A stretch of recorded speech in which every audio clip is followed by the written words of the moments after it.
Olá, meu nome é Lucas de Oliveira Álvares. Eu vou apresentar aqui um vídeo institucional para mostrar o que foi feito durante a minha missão CapSprint, que foi do dia 14 de novembro de 2023 até o dia 25 de novembro de 2023.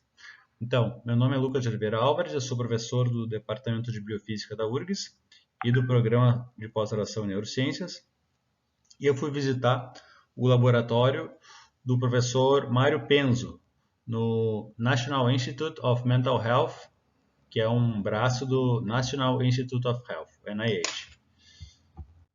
Então, esse instituto fica no estado de Maryland, onde vocês podem observar aqui no nordeste dos Estados Unidos, e aqui dando um zoom in, dá para ver que o nome da cidade onde fica esse instituto é Bethesda, que fica bastante próximo de Washington, D.C. Então tem um metrô que chega até lá, então é bastante simples o acesso.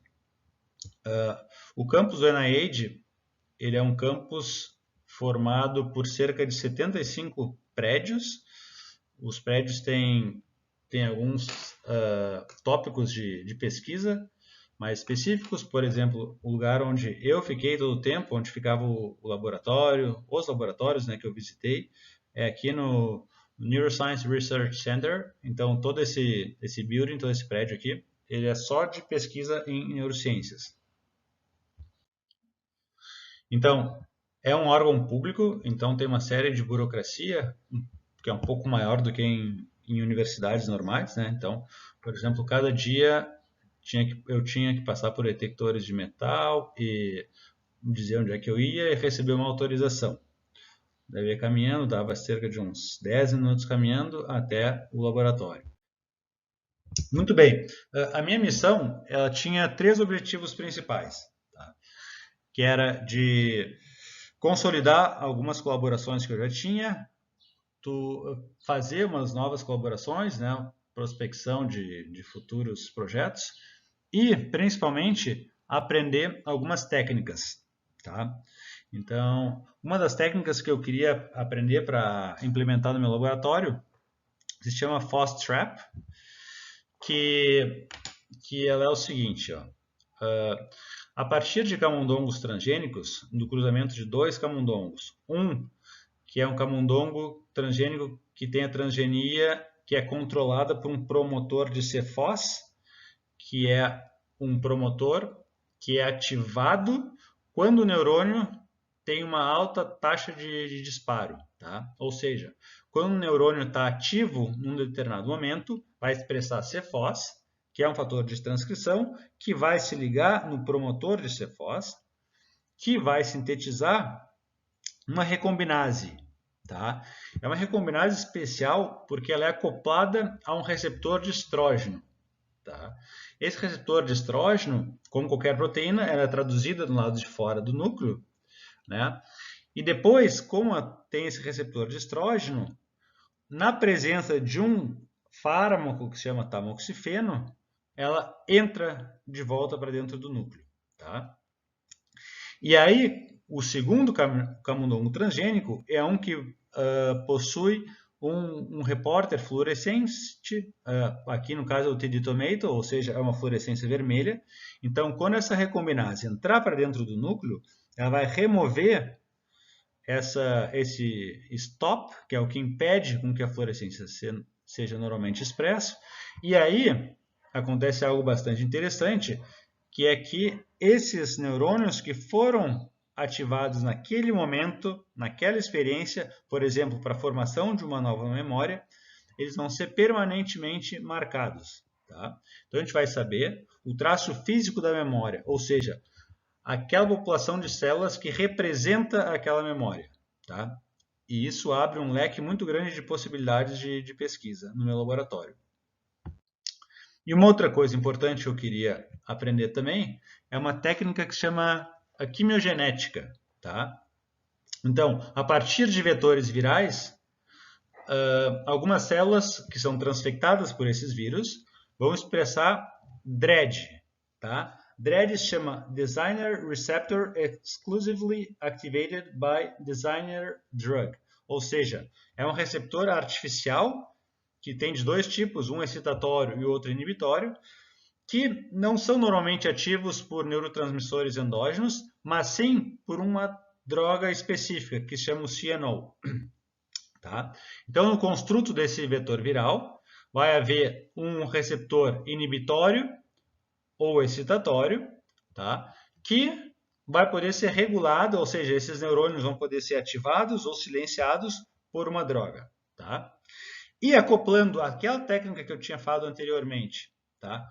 Com esses vetores virais, dá para fazer com que só aquelas células que representam uma determinada memória seja ativada ou inibida. Tá? Porque esses receptores, eles também podem ser regulados na presença, podem ser dependentes de recombinase. Tá? Então, isso torna essa técnica muito interessante. Né? Então, por exemplo, um animal que aprende que um determinado local é perigoso porque ele recebeu um choque, tá?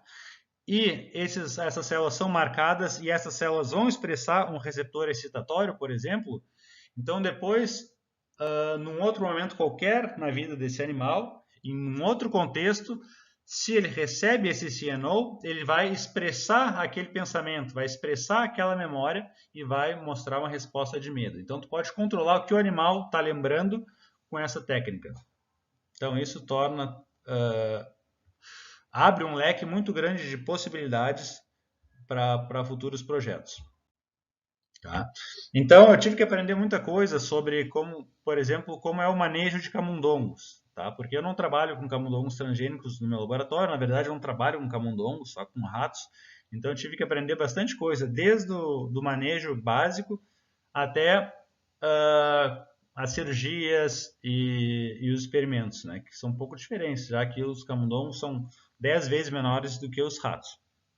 Tá? Então, uma das coisas que eu conversei bastante com essa pesquisadora aqui, que se chama Yan, era como fazer as estratégias de acasalamento dos camundongos, já que eu vou estar cruzando duas linhagens diferentes. Né? Então, é preciso ver, por exemplo, se tu tem que cruzar um camundongo heterozigoto com heterozigoto, um homozigoto com heterozigoto, como tu faz para manutenção dessas colônias, já que eu vou ter que iniciar colônias novas dessas linhagens distintas, depois eu vou ter que cruzar essas linhagens entre si para ter o genótipo desejado para os meus experimentos. Tá? Então, isso foi bastante importante. Eu passei muitas horas observando e anotando e aprendendo. E depois, claro, cada animal que nasce precisa ser genotipado, então tu precisa pegar uma amostra da orelha ou da falange do dedo e depois fazer o PCR para ver se eles possuem a transgenia desejada ou não, né? Para ser incluídos ou não nos experimentos. Então, teve um pesquisador, um cientista profissional lá do NIH, que é o Douglas Engelk, que ele foi a pessoa que eu acompanhei por muito tempo, todos os dias, muitas horas por dia, passo a passo, para eu conseguir depois implementar no meu laboratório essas técnicas. Então, desde cirurgias estereotáxicas, a titulação dos vírus para ser infundida nas estruturas do cérebro que eu preciso. As cirurgias são bem diferentes de camundongos e de ratos, porque o cérebro é muito menorzinho, então tu precisa fazer todo o tempo com aumento, para ter um ganho de visão, para não errar.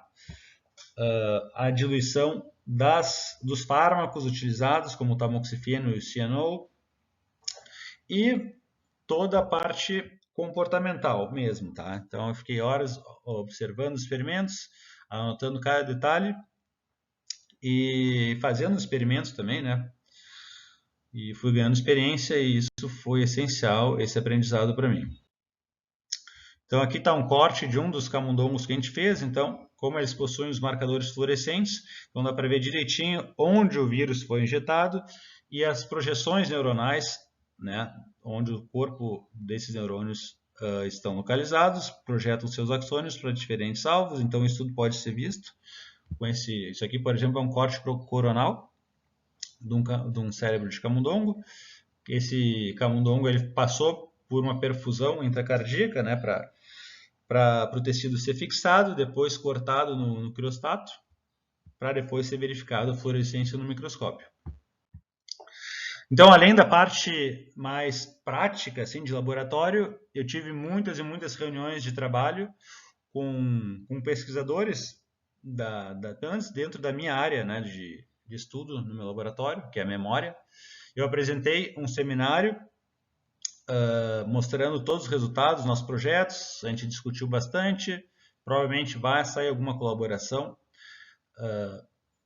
por causa dessas reuniões de trabalho, então a minha avaliação é que essa missão foi concluída com grande sucesso, eu consegui fazer o que eu tinha que fazer, então foi bastante produtiva e eu espero que ainda no primeiro semestre de 2024 eu consiga implementar essas técnicas que eu fui aprender no meu laboratório. Então,